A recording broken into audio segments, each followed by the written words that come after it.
তো আপনি তো শুভ নববর্ষ বললেন, কিন্তু বিজেপির অনেক প্রার্থীকে বিজেপি যে বাঙালিদের দল, এর প্রতিষ্ঠাতা যে একজন বাঙালি, এটা প্রমাণ করতে হচ্ছে সারা পয়লা বৈশাখের আগাগোড়া হাতে মাছ নিয়ে।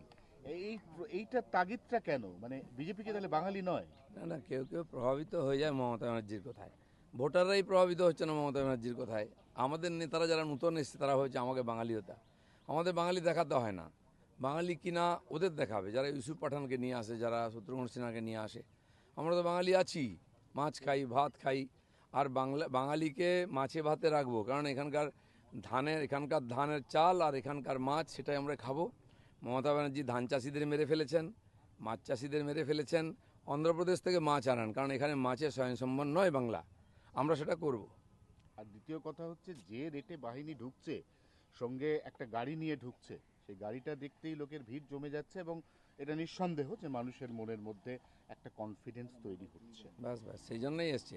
এখনও টিএমসির নেতারা ভয় দেখাচ্ছে, তাদেরকে অ্যারেস্ট হতে হচ্ছে কাউন্সিলরদেরকে। এখনও পুলিশ ভয় দেখাচ্ছে, থানায় এতে ডেকে নিয়ে এসে ধমকাচ্ছে, কেন তুমি কাজ করছো বিজেপির হয়ে। আবার টিএমসির লোকেরা বুঝতে পেরেছে হাওয়া খারাপ, বসে গেছে, তো কেন বসে আছো, তাদেরকে পুলিশ ফোন করে অ্যাক্টিভ করছে। এই টিএমসির অবস্থা। এই করে ভোটে জেতা যায় না, বেশি দিন চলে না। নির্মলকে কালকে অ্যারেস্ট করেছে।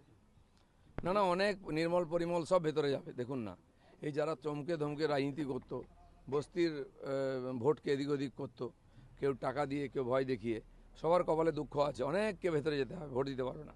সাজোয়া গাড়ি নিয়ে বিরোধীরা বলছে যে যেন বাংলা দখল করতে আসছে, যেভাবে যুদ্ধ হয় বর্গী বাইরের জমিদাররা বাংলা দখল যেমন করতে বাংলাদেশকে দখল করেছিলাম আমরা, মমতা ব্যানার্জি এটাকে বাংলাদেশ বানিয়ে ফেলেছেন। তার কথাবার্তায় বোঝা যায় বাংলা আর ভারতবর্ষে নেই, বাংলাদেশে চলে গেছে। তো সেই জন্য দখল তো করতেই হবে। গুন্ডা, বদমাস, পুলিশ সব অ্যান্টি ন্যাশনাল হয়ে গেছে, দেশের বিরুদ্ধে কাজ করছে।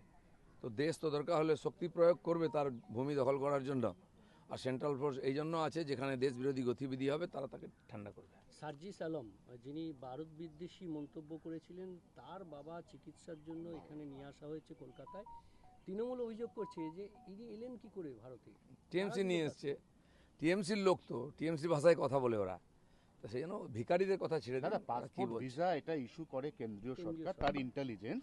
সার্জিস আলম এবং তার বাবা, তাদেরকে ভারতে আসার ক্ষেত্রে তৃণমূল কি করবে? এটা তো এজেন্সি ছেড়েছে ওদেরকে। তৃণমূলের বিরোধিতা করেছে কোনোদিন? বড় কথা বলছে। ভারতের একটা বিদেশ নীতি আছে, সেই অনুযায়ী কাজ চলে। টিএমসির লোকেরা বিজেপির বিরোধিতা করছে, সংসদে বিরোধিতা করছে, তাহলে সব কটাকে ঢুকিয়ে দিতে হয় জেলের মধ্যে।